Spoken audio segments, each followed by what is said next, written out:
La siguiente charla es Impacto del diagnóstico etiológico de las miocardiopatías en la era de la medicina personalizada, a cargo del doctor Adrián Fernández.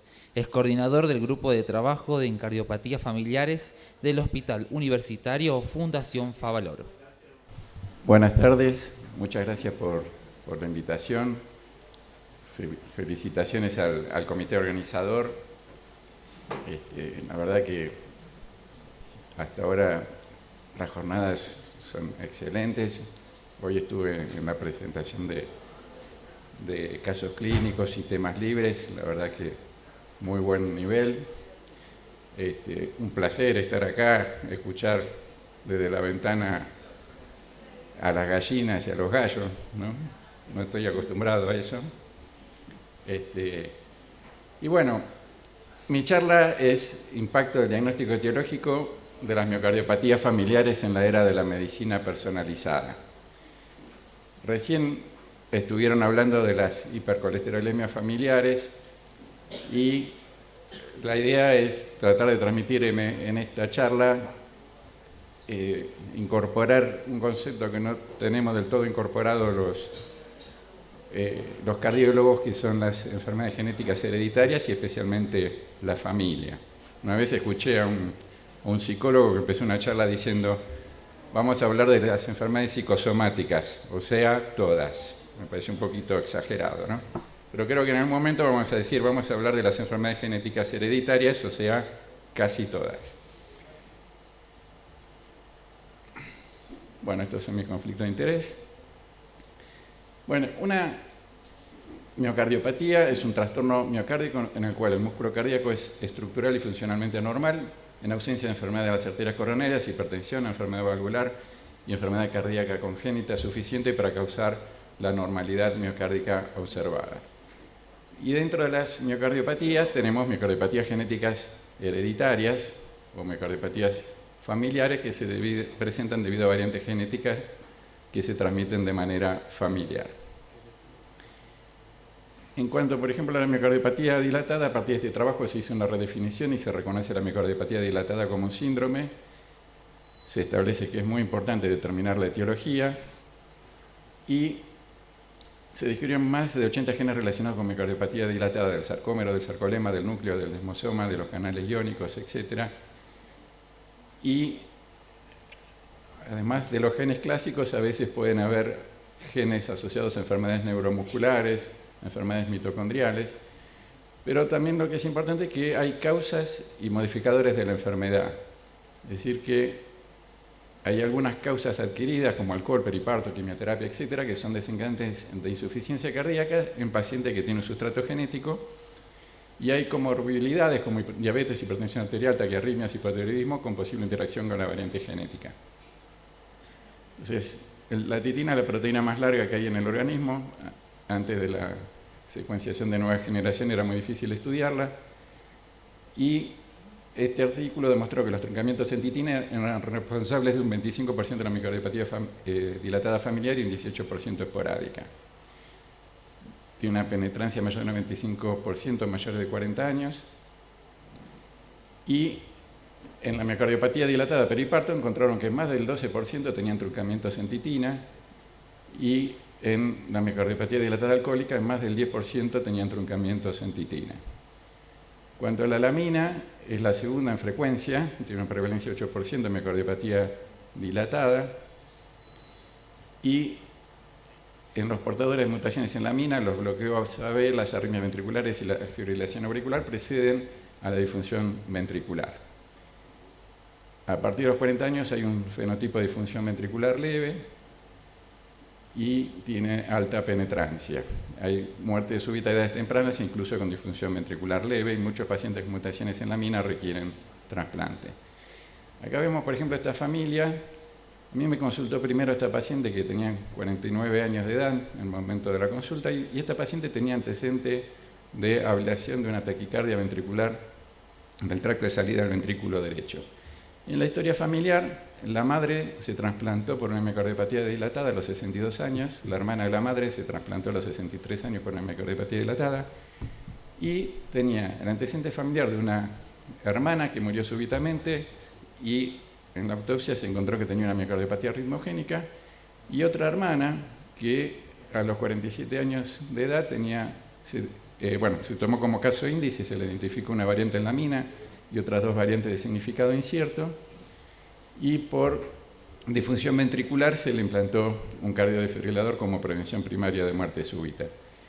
Ahora, lo que es interesante es que esta paciente no es portadora de la variante en la mina, o sea que en este caso el diagnóstico etiológico ayudó para tranquilizar a esta otra paciente, porque hubo una coexistencia de dos enfermedades diferentes en la misma familia. A veces puede haber herencia ligada al cromosoma X, y cuando hay herencia ligada al X en la miocardiopatía dilatada se sugiere por inicio temprano en hombres y inicio tardío en las mujeres. No hay transmisión hombre a hombre. Y tenemos, por ejemplo, el gen de la distrofina, que produce distrofinopatías como el Duchenne y la distrofia muscular de Becker. Tiene una herencia ligada al X con elevación de CPK. Las mujeres pueden ser portadoras sanas en un 50-70% de los casos. Y el Duchenne tiene una afectación miopática evidente y también puede manifestarse con miocardiopatía dilatada con trastornos de conducción, y algunas pocas mujeres con variantes en distrofina pueden desarrollar miocardiopatía dilatada y debilidad muscular leve. En el Becker puede dar afectación cardíaca, predominantemente miocardiopatía dilatada con trastornos de conducción. En cuanto a la miocardiopatía ritmogénica, la causa está en los discos intercalares, que permiten uniones intercelulares que garantizan el acople electroquímico, mecánico y funcional. Y la placofilina, la desmoplaquina, la placoglobina forman parte del desmosoma, que es una de las estructuras del disco intercalar, y un 50% de los que tienen miocardiopatía ritmogénica tienen variantes en los genes del desmosoma. La enfermedad de Naxos, paciente de la isla de Naxos, hoy lo estuvimos charlando en una de las presentaciones de los casos clínicos, es un síndrome cardiocutáneo con queratosis palmoplantar, pelo lanoso, afectación predominantemente del ventrículo derecho, se produce por mutación en placoglobina, que es una proteína desmosómica, en homocigosis con patrón autosómico recesivo. Y el síndrome de Carvajal describió un síndrome parecido con manifestaciones cardiocutáneas, y en este caso por una mutación en desmoplaquina también con herencia autosómica recesiva. Tiene más afectación de ventrículo izquierdo y es asociado a disfunción ventricular y muerte súbita. Esta es una paciente de 15 años con una miocardiopatía dilatada con difusión ventricular y antecedente familiar de muerte súbita, con un electrocardiograma con ondas T negativas a nivel inferolateral, un realce tardío llamativo, una variante en desmoplaquina que produce una miocardiopatía arritmogénica izquierda, y a veces puede haber fenotipos superpuestos de miocardiopatía dilatada y miocardiopatía arritmogénica. Entonces, dentro de las causas de miocardiopatía arritmogénica, en un 40-50% de los casos es por genes que codifican proteínas del desmosoma.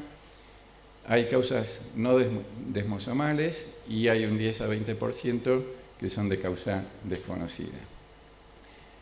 Esta es una paciente, una mujer de 28 años del grupo de Juan Rajimenos, este trabajo, ventrículo izquierdo no dilatada, un diámetro diastólico de 48 milímetros, una fracción de eyección de 40% y antecedente síncope, con un electrocardiograma con voltajes extremadamente bajos, y el fosfolaman es un inhibidor de la bomba de calcio sarcoplásmica que regula la contractilidad y la relajación. Y se manifiesta tanto como miocardiopatía dilatada o como miocardiopatía arritmogénica. Acá también puede haber solapamiento. Se asocia con arritmias ventriculares y mal pronóstico. Esta es una variante específica de algunas familias en Canadá, evoluciona en insuficiencia cardíaca y muerte súbita, sobre todo en hombres, pero la única variante que se ha asociado a un comportamiento agresivo es esta. Bueno, este es un trabajo de Martín Ortiz, que está presente por acá, que es brillante.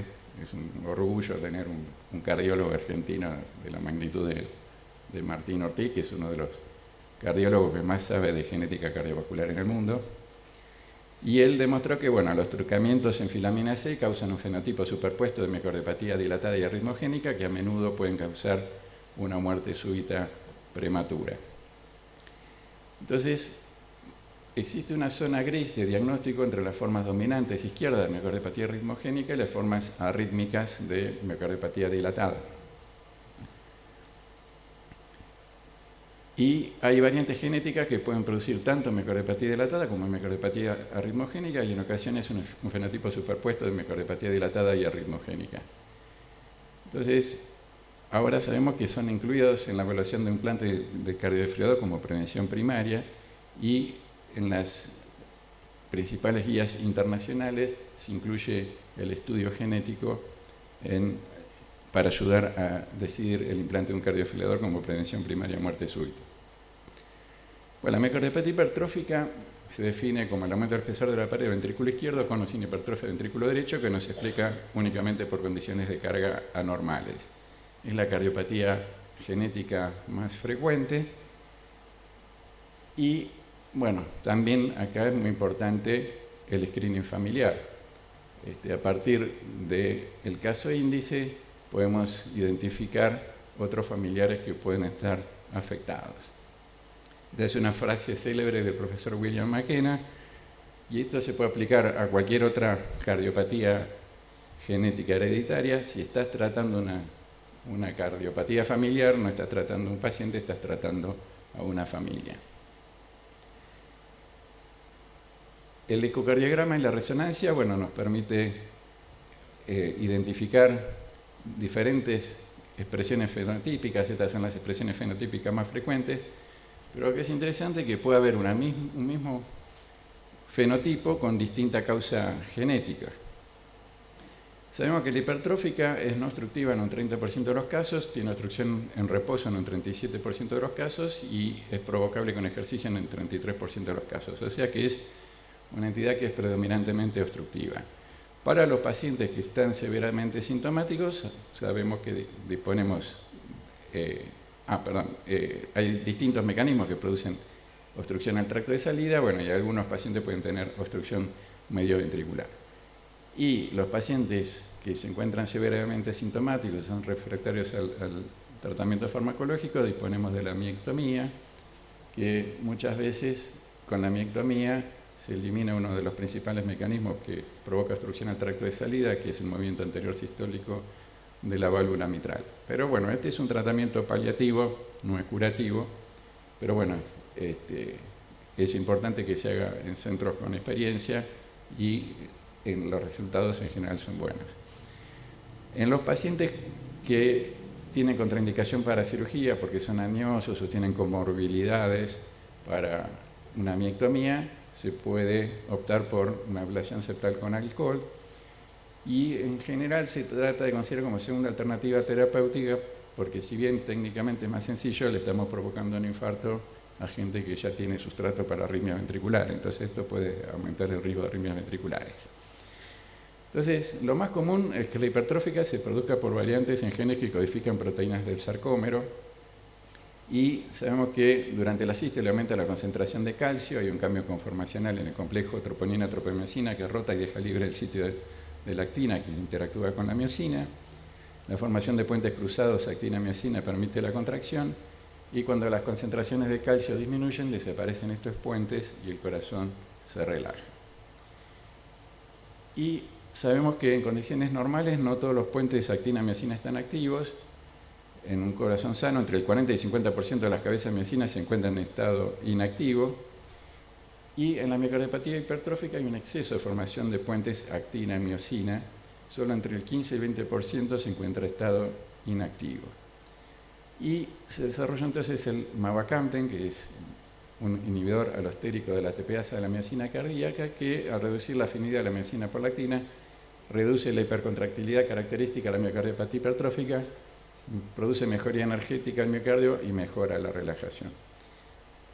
Probablemente haya algún otro mecanismo, además de la interacción actina-miosina, porque bueno, en los estudios de investigación fue interesante que respondieron pacientes con distintas variantes genéticas. Uno podría, por ejemplo, el año pasado estuvo Roberto Barriales de La Coruña, mostró un caso de una paciente con una variante en troponina T, que tuvo una mejoría espectacular, y uno se podría especular por qué mejoró tanto, y probablemente porque también reduce la corriente de calcio, y eso ayuda a disminuir la hipercontractilidad característica del miocardio.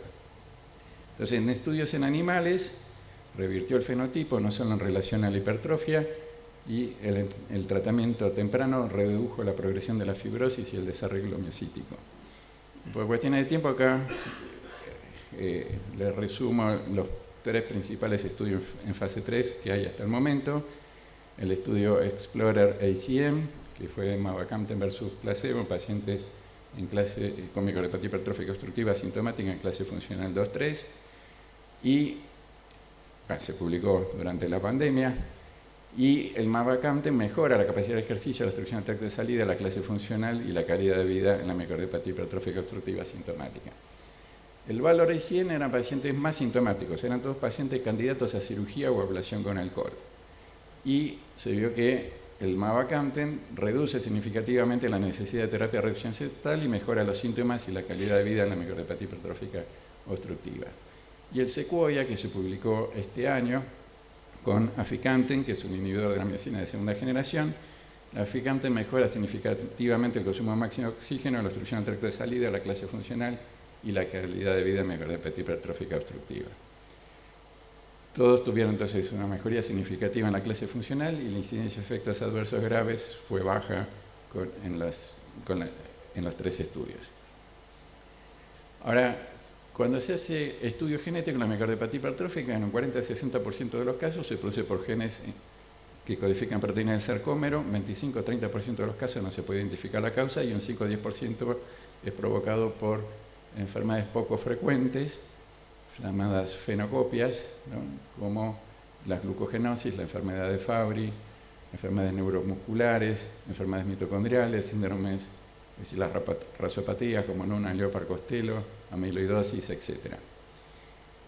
Y a veces también puede haber solapamiento, o también puede haber distintas presentaciones clínicas en la misma familia con una idéntica variante genética. Y acá vemos, por ejemplo, en esta familia, con una variante en troponina I, había 3 familiares que tenían diagnóstico de miocardiopatía restrictiva, y en la misma familia 6 pacientes tenían diagnóstico de miocardiopatía hipertrófica. Entonces vemos que tienen el agrandamiento biauricular típico de la restrictiva con el desarreglo miocítico característico de hipertrófica. Y en el caso del hipertrabeculado del ventrículo izquierdo, que bueno, que esta terminología es sugerida por las últimas guías europeas de miocardiopatías en lugar de usar el término de miocardiopatía no compactada. También vemos que hay una gran heterogeneidad genética con transmutaciones en genes que codifican proteínas sarcoméricas, mitocondriales, citocromáticas de la línea Z, caso transmitido de modo autosómico dominante y ligado al X. Y hay pacientes que también pueden tener fenotipos solapados, como esta paciente que tenemos en seguimiento, que cumple criterios de hipertrófica y también tiene un hipertraventriculado del ventrículo izquierdo. Lo mismo se puede ver bien por resonancia.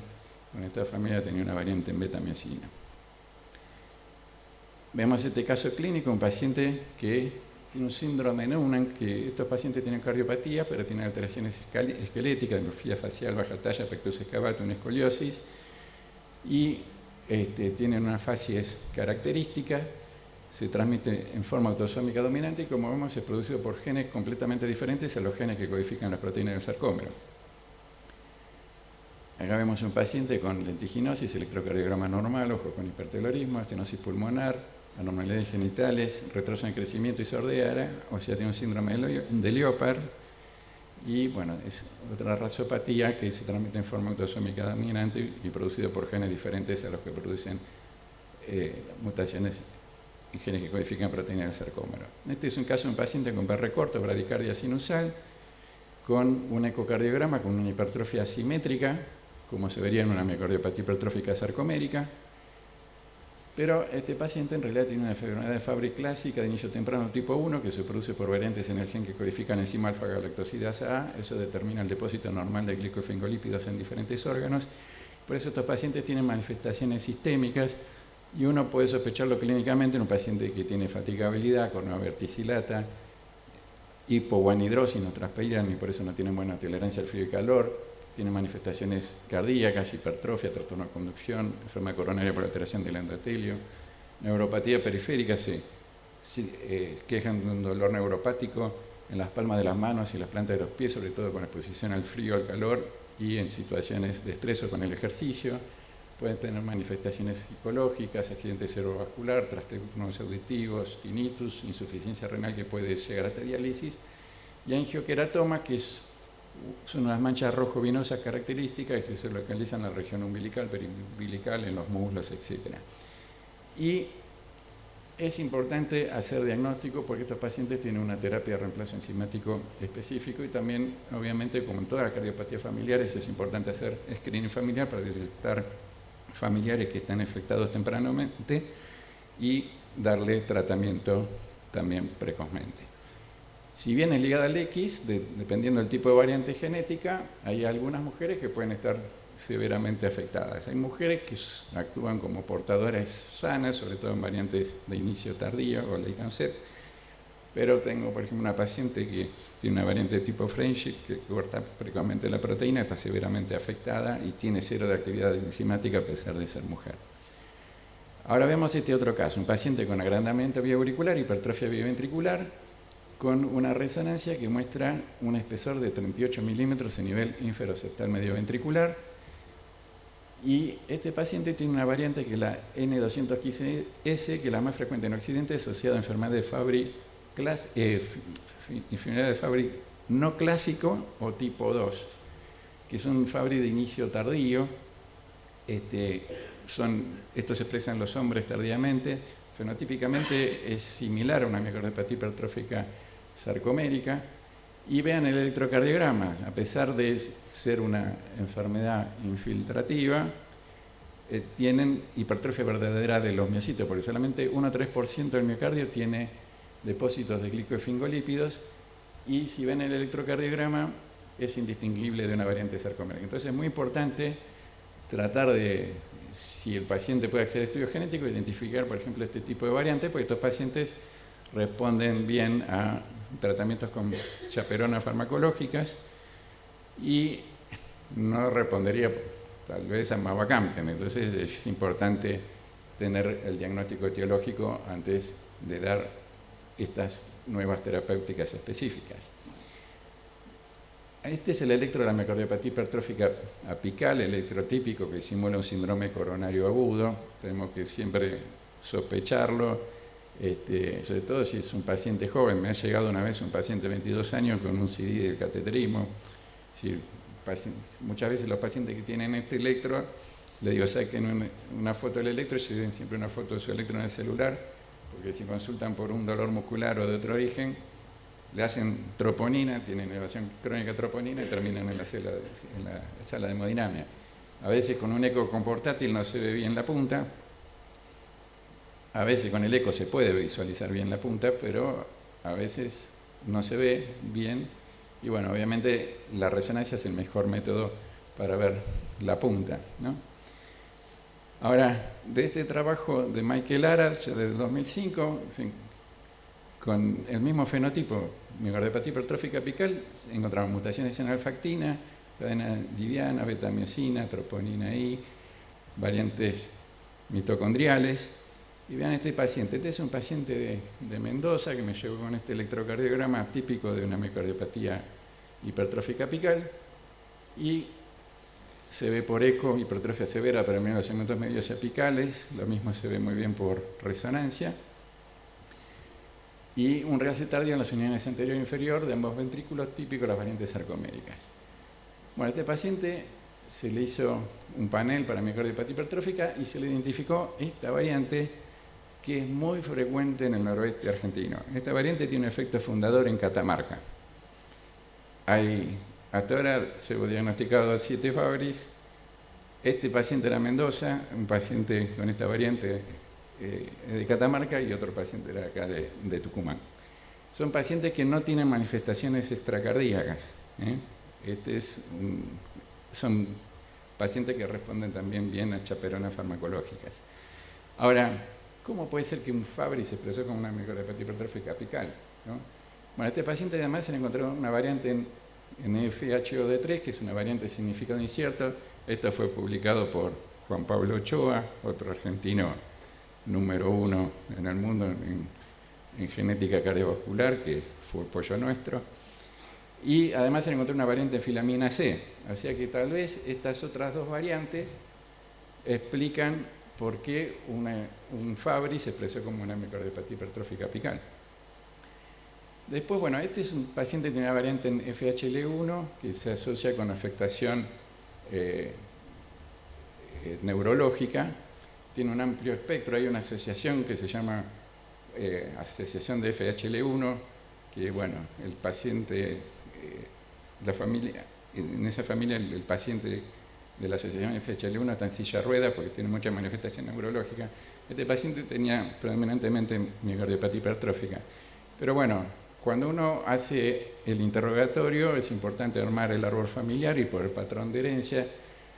Si es una herencia ligada al cromosoma X, este paciente vino acompañado por la esposa que estaba embarazada a término. Le pregunté cuál era el sexo del chico que estaba por nacer, era varón, y le dije, bueno, quédate tranquilo que tu hijo no va a heredar la enfermedad, ¿no? Cuando un paciente tiene hipertrofia ventricular izquierda y síndrome de preexcitación, podemos sospechar que puede tener una glucogenosis. Se produce por variantes en genes que participan en la glucogenólisis, como LAM2, que se asocia con la enfermedad de Danon, y proteinquinasa activada por AMP cíclico, que se abrevia como PRKG2. Y acá vemos un paciente que en el 2015 tenía este electrocardiograma, en el 2021 este y otro electro. En el 2015 tenía un máximo de 18 milímetros y en el 2021 36 milímetros. Algo que les preocupa mucho a los pacientes es si la hipertrofia les va a seguir creciendo. Yo en general les digo a los pacientes que yo me preocuparía más cuando empiezan a disminuir los espesores porque eso indica que hay mucho reemplazo por fibrosis. Pero si ustedes ven que un paciente incrementa mucho los espesores a lo largo del tiempo, una posibilidad es que puede llegar a tener una glucogenosis o alguna otra enfermedad infiltrativa de este tipo. Y este paciente, bueno, llegó a tener un espesor de 36 milímetros a nivel anteroseptal y medial, lo mismo se ve bien por resonancia, y desafortunadamente no hay una terapia de reemplazo enzimático específica para este grupo de pacientes.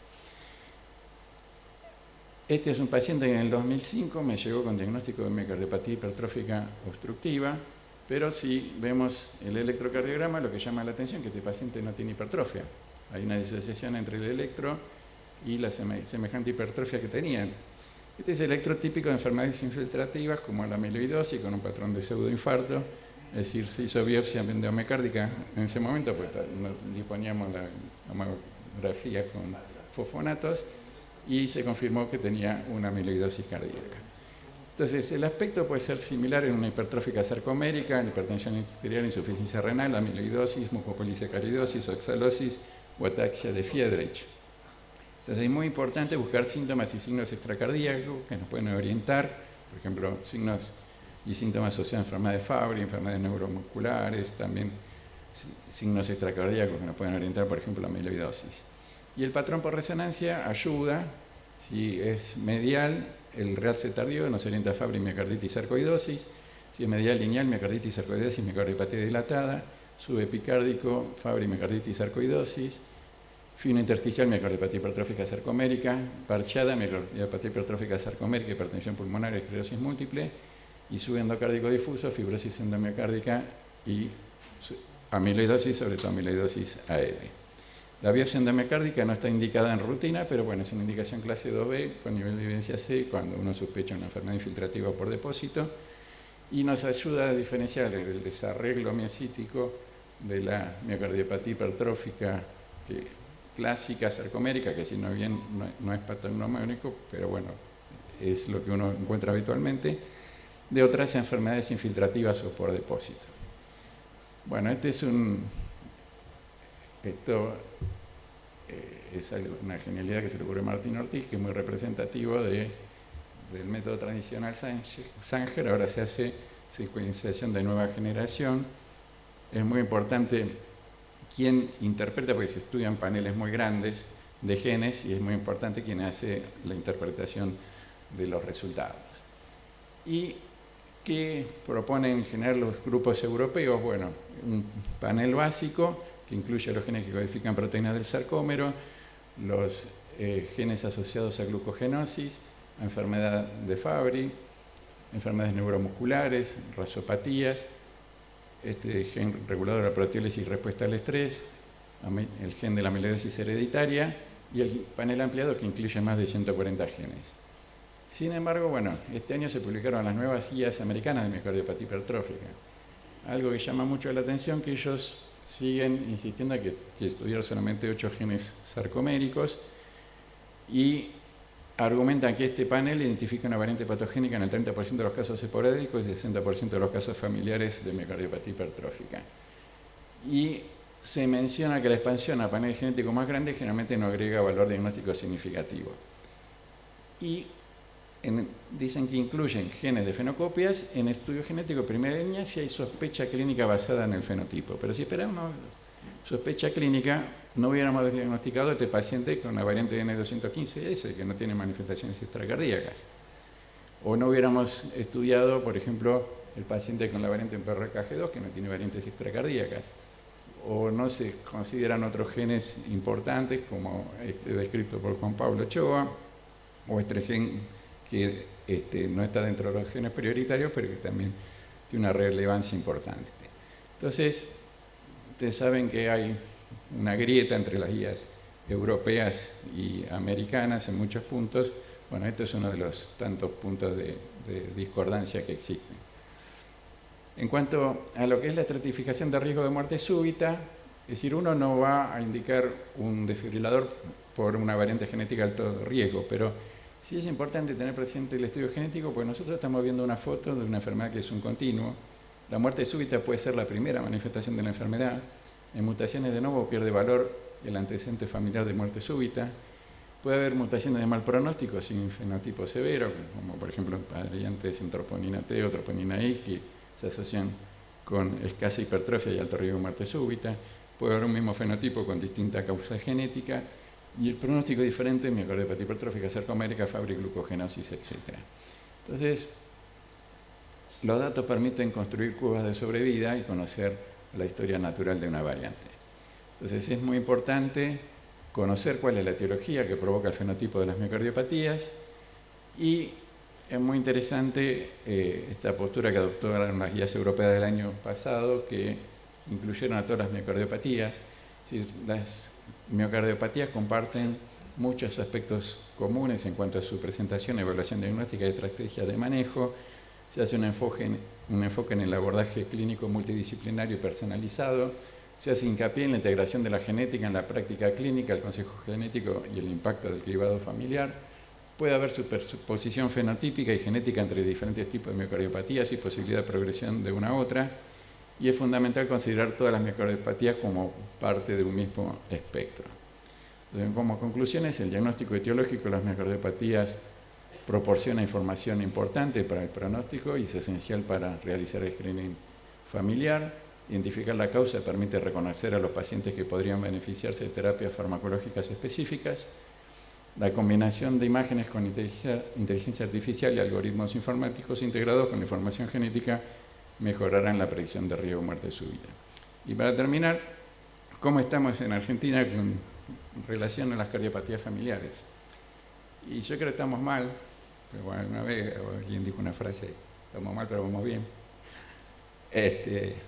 Hay una fuerza que está surgiendo acá desde Tucumán, se está expandiendo hacia el mundo, liderado por Mariano Estofán, Martín Ortiz y Juan Pablo Ochoa.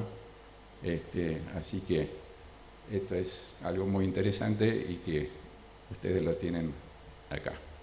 Muchas gracias.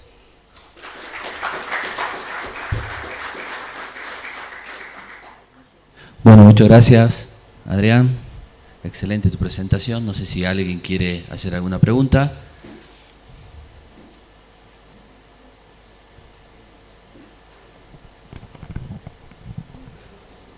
Yo me hago una pregunta, haría un comentario yo cada vez. Miro esto y digo, casi que tengo que dejar la medicina, realmente. ¿No? Es un mundo aparte. Yo que soy electrofisiólogo, la verdad, es casi, realmente, yo te conozco hace mucho tiempo, Adrián, y vos le has dedicado años a esto, pero es realmente un mundo aparte. O sea, creo que lo que conocemos como miocardiopatía hipertrófica es esto, todo esto, y eso que nosotros tenemos alguna facilidad, vos sabés, para definir un poco entre Fabry y todo esto, nos van agregando cada vez más cosas. Ahora aparece la aparición tardía, que solo es cardíaco, o sea, tenemos que ir aprendiendo todo el tiempo. Y en dilatadas creo que estamos más verdes todavía, o sea, creo que estamos más todavía complicados con eso. Yo la verdad que si te pudiera pedir algo, te pediría, no en hipertrófica, porque creo que más o menos el camino tiene una trazabilidad, pero en dilatadas, que no son estos síndromes que vos nombraste, y que uno le hace, bueno, tiene caracterismo normal, le haces una resonancia, la resonancia a veces te dice un patrón que no es definitivo. En ese, ¿a quién, a ese le pedís estudio genético? ¿Cómo seleccionás a ese paciente, entendés? Sí. Bueno, el estudio genético es un estudio complementario más. No, a veces no le podemos pedir todo el estudio genético, a veces el estudio genético puede dar negativo. Pero sí, bueno, es muy importante que tengamos incorporado el concepto de la familia, ¿no? Cuando hay un paciente que está en la zona gris, corazón de atleta, o un paciente que tiene manifestaciones en el electrocardiograma y que no queda claro qué puede ser, que es lo que tiene en cualquier miocardiopatía, estudiemos a la familia, porque muchas veces lo que le pasa a un familiar nos ayuda a entender mejor qué le está pasando a nuestro paciente en particular, ¿no? Me comenta un paciente que 2 meses antes del Mundial de Rugby tenía un electro que era muy patológico, con ecocardiogramas normales que se habían hecho en Favaloro, en el ICO, en CEMI.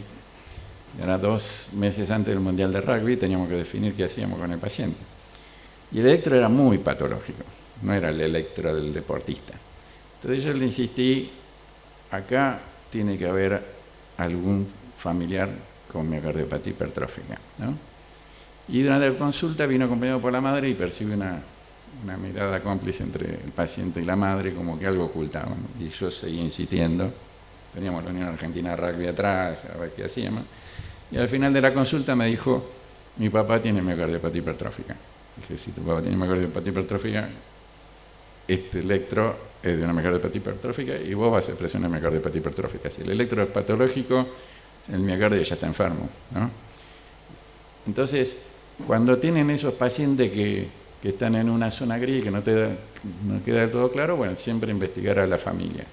El patrón de herencia puede ayudar a orientarnos también y no solamente quedarnos con las imágenes, tampoco le podemos pedir todas las imágenes. También al que hace imágenes le tenemos que dar toda la información posible, ¿no? Una vez me llegó una paciente que tenía diagnóstico de miocardiopatía hipertrófica apical y le informe de la resonancia, era un especialista en resonancia, falleció ahora, pero muy bueno, era un fenómeno.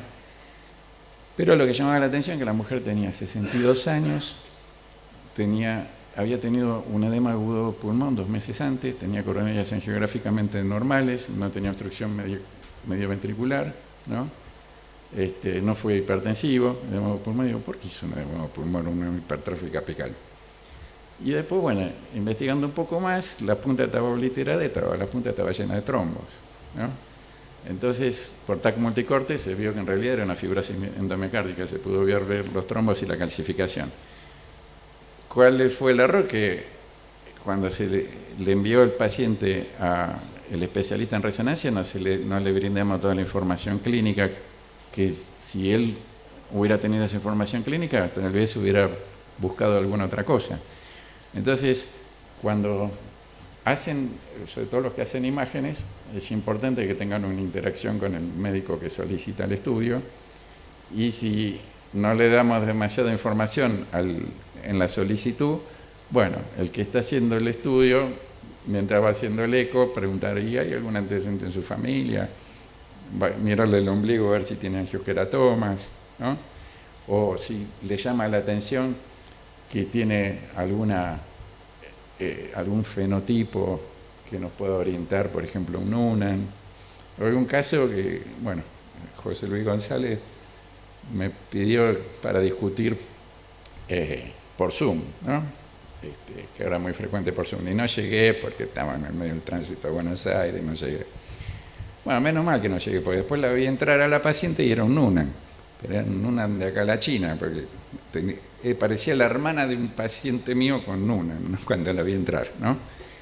Que ahí la estratificación de riesgo de muerte súbita es diferente a una sarcomérica, pero si le mirábamos el eco y la resonancia era una miocardiopatía hipertrófica sarcomérica, y en realidad era otra cosa, ¿no? Entonces, si se puede acceder al estudio genético, mejor. A veces se accede al estudio genético y el estudio genético da negativo. Si da positivo, una de las ventajas del estudio genético es que nos ayuda después a completar el screening familiar, ¿no? Eso es muy importante, ¿no? Que eso es otro concepto que tampoco tenemos bien incorporado. A veces vienen pacientes con una cardiopatía familiar, le decimos, ¿estudió la familia? Sí, nos estudiamos todos hace 10 años y estábamos todos bien. Hay que aclararles que hay variantes genéticas que tienen penetrancia tardía, entonces hay que hacer periódicamente controles, ¿no? Si son familiares jóvenes, entre los 10 y 21 años de edad, hacerles un electro y un eco por año. Después de los 21, cada 3 a 5 años, ¿no? Si es un paciente menor de 10 años, bueno, por lo menos que a los 5 años ya lo ve un cardiólogo pediatra, ¿no? Y si se puede acceder al estudio genético, una de las cosas principales es que si encontramos la variante en el caso índice, el hijo no hereda la variante genética, ayuda a eliminar la incertidumbre, ¿no? Y otra cosa que es importante en el screening familiar, aclarar que hay que hacer electro y ecocardiograma. Muchas veces las manifestaciones en el electro aparecen hasta 10 años antes que en el eco o en la resonancia, como pasó con el deportista, ¿no? Así que bueno, lo principal es que incorporemos el concepto de la familia, que es algo que no lo tenemos bien incorporado en el interrogatorio. Interrogar antecedente familiar de cardiopatía estructural, porque en una familia pueden tener una misma variante genética, uno se expresa como hipertrófica, otro como dilatada, otro como restrictiva y otro con un hipertrabeculado del ventrículo izquierdo. Y además, interrogar otros antecedentes familiares, si hay antecedentes familiares de pacientes jóvenes que tuvieron una ACV, un accidente isquémico transitorio, o si hay alguien en la familia que está en diálisis, nos puede orientar a Fabry, ¿no? Entonces, acá en Tucumán, en hipertrófica, traten de armar un árbol familiar, si hay un patrón de herencia ligado al X, y no será que tiene la variante esta que es tan frecuente en el noroeste y que se asocia a Fabry. Bueno, afortunadamente, bueno, cada vez la industria está más interesada en conocer la etiología porque hay muchos tratamientos específicos. Y hay muchos paneles que los ofrece la industria, pero también cada vez los cardiólogos vamos incorporando más el concepto de lo genético y depende con la euforia y el entusiasmo que uno le transmite al paciente la importancia del estudio genético, bueno, cada vez vamos a poder acceder un poco más.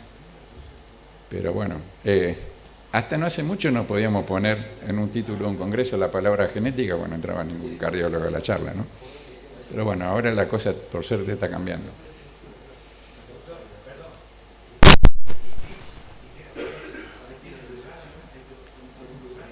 Bueno, eso es interesante. Yo creo que va a ser el futuro del tratamiento de muchas enfermedades genéticas hereditarias. El que tenemos, bueno, el que es hiperexperto y que creo que la semana que viene va a estar acá, es Juan Pablo Ochoa.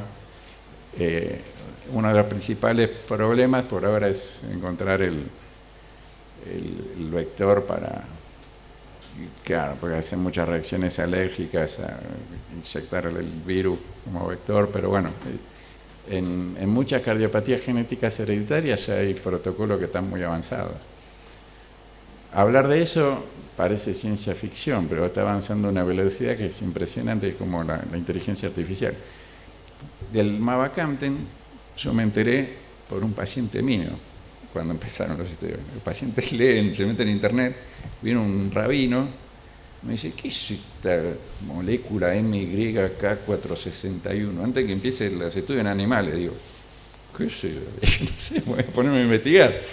Dije, uno se mete en internet, puede encontrar cualquier cosa. ¿Qué habré encontrado? Bueno, y después apareció la publicación en Science en el 2016, y cuando uno veía eso, decía, esto es ciencia ficción. Y ya lo tenemos disponible en Argentina, Mavacamten, ¿no? Esto avanza a una velocidad que es increíble.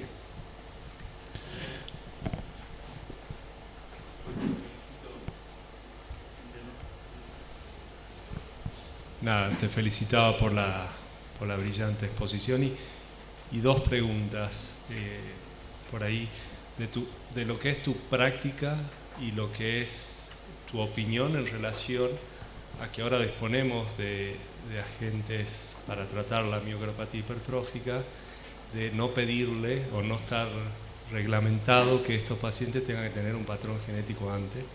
O sea, la opinión y tu práctica, cómo lo haces. Y por ahí algún concepto del futuro del tratamiento y de los ensayos que hay en marcha de el uso de estos inhibidores de la miosina en las no obstructivas. Bueno, ustedes saben que el estudio genético no fue criterio de inclusión en los estudios de investigación, ni siquiera en el Explorer, el Valor con Mavacamten, ni tampoco en el Sequoia con aficamten, y tampoco en el Maple A100 que se está llevando a cabo ahora con aficamten. Pero que sí fue interesante, bueno, a pesar de que el estudio genético no fue criterio de inclusión, la mayor parte de los pacientes estaban estudiados genéticamente, ¿no? Porque se incluyeron muchos centros de Europa y de Estados Unidos. Lo que es interesante que la mayoría respondieron, como por ejemplo el caso ese que mostró Roberto Barrial el año pasado, una variante en troponina T. Si uno podría sospechar que por el mecanismo de acción que tiene, responderían mejor los pacientes que tienen variante en betamiosina o proteína C que una de la miosina, pero variante en troponina T y pacientes con estudio genético negativo respondieron. Sí es importante, bueno, descartar fenocopias, ¿no? No se puede dar Mavacamten o aficamten a pacientes que tienen Fabry, amiloidosis, obviamente. Pero es interesante porque independientemente del tipo de variante genética, la respuesta fue muy buena. Nosotros tenemos 3 pacientes en tratamiento con Mavacamten y esta semana hicimos los primeros ecocardiogramas de control. Una paciente tiene enfermedad de Addison, le daba beta bloqueante, no lo toleraba por tendencia de hipotensión arterial. Le di bloqueantes cálcicos, no lo toleraba por tendencia de hipotensión arterial. Le di abradina, tuvo diarrea, no lo toleraba. Le daba, no tolera la cestatina, no tolera nada. Tenía 60 de gradiente, estaba muy sintomática y empezó el martes cumplió 4 semanas de tratamiento y fue increíble la mejoría que tuvo, ¿no? Le bajó el gradiente de 60 a 21 milímetros a las 4 semanas. Nosotros estamos en Belgrano y Entre Ríos, nada que ver con Tafí del Valle. Siempre es una zona conflictiva. La mujer dice, tuve que correr y no puedo creer que hace un montón de años que no corro, dice, y no sentí nada, ¿no? Bueno, y ayer a la tarde le hicimos el ecocardiograma a una odontóloga también que tenía un gradiente de 60, le hizo el eco Fabián Salmo, 11 milímetros de gradiente, y vieron que siempre decimos los pacientes vienen de A2, también tuvo que correr porque se cerraba el semáforo ahí en Belgrano Entre Ríos, y me dice lo mismo, digo, no, puede ser a las 2, dice lo mismo, pude correr y no me faltó el aire, que fue increíble la mejoría sintomática. Roberto Barrial el año pasado cuando estuvo cuenta una anécdota medio graciosa de una gallega que se levantaba, se movía dentro de la casa y le faltaba el aire, ahora tiene una vida completamente normal y cuando va a la playa con la hija, la galleguita le dice, madre, tómate la pastillita de la velocidad, dice, porque una mujer camina rápido y no le falta más el aire. Y también, bueno, esta es la paciente con la variante en troponina, la mejoría que tuvo fue espectacular. Y la paciente esta que les comento, la que vi el martes, la que tiene enfermedad de Addison, tiene una variante en FHD3, que es la que publicó Juan Pablo Ochoa. Y respondió, y anduvo bien. Así que bueno, yo creo hasta ahora que son muy prometedoras, la incidencia de efectos adversos es baja. Esa paciente que no toleraba ningún medicamento toleró perfectamente el mavacamten, las dos tuvieron una mejoría sintomática muy buena. Vamos a ir haciendo nuestra experiencia.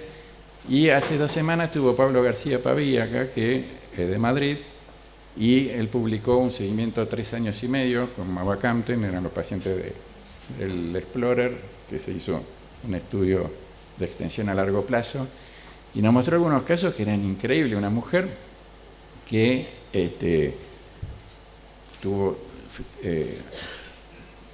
primero mejoró sintomáticamente, después hizo una fibrilación auricular, tenía una mega aurícula izquierda y en el seguimiento redujo el tamaño de la aurícula izquierda y revirtió la FA, que nunca hubiéramos pensado que iba a revertir la FA en una paciente así. Y el electro que tiene ahora es normal y partió un electro completamente patológico. Jacopo Olivoto mostró un montón de casos de pacientes que normalizaron el electrocardiograma, o sea que hasta ahora los efectos que estamos viendo son mejor de lo que se esperaba, ¿no? Es una droga muy prometedora. No es una drogas que curan, la tienen que tomar crónicamente los pacientes porque si dejan de tomar el tratamiento retrograda todo, pero bueno, es un claro ejemplo que a partir del conocimiento de la fisiopatología, por primera vez en más de 60 años que se conoce la miocardiopatía hipertrófica, la primera vez que tenemos un tratamiento específico, ¿no? Y así va a pasar con un montón de miocardiopatías, que van a empezar a aparecer nuevos tratamientos y por eso cada vez va a ser más frecuente tratar de determinar la etiología, ¿no? Para tratamientos específicos, para Fabry, para amiloidosis, para hipertrófica sarcomérica, etc. Bueno. No, lo que quería decir es que por ahí el tratamiento también nos entusiasma, porque en amiloidosis pasó lo mismo, en hipertrófica. Cuando encuentran algo para darle al paciente, es cuando empezamos a meterle para el diagnóstico, porque si no, antes decíamos, tiene una amiloidosis, ¿y qué hacíamos? Nada. Entonces, me parece que esto que decís vos... Yo hace unos años, creo que vos estabas todavía estabas en fundación, en un Ateneo Central, tiré diagnóstico diferencial de amiloidosis. Cuando salimos al Ateneo me dicen, ¿de qué estás hablando? No existe eso. Ahora todo es amiloidosis, ¿no? Pero bueno, siempre cuando hay apoyo de la industria, empieza a haber un poco más de movida, por ejemplo, ahora en hipertrófica, ¿no? Así que bueno. Bueno, muchas gracias. Al contrario. Un placer.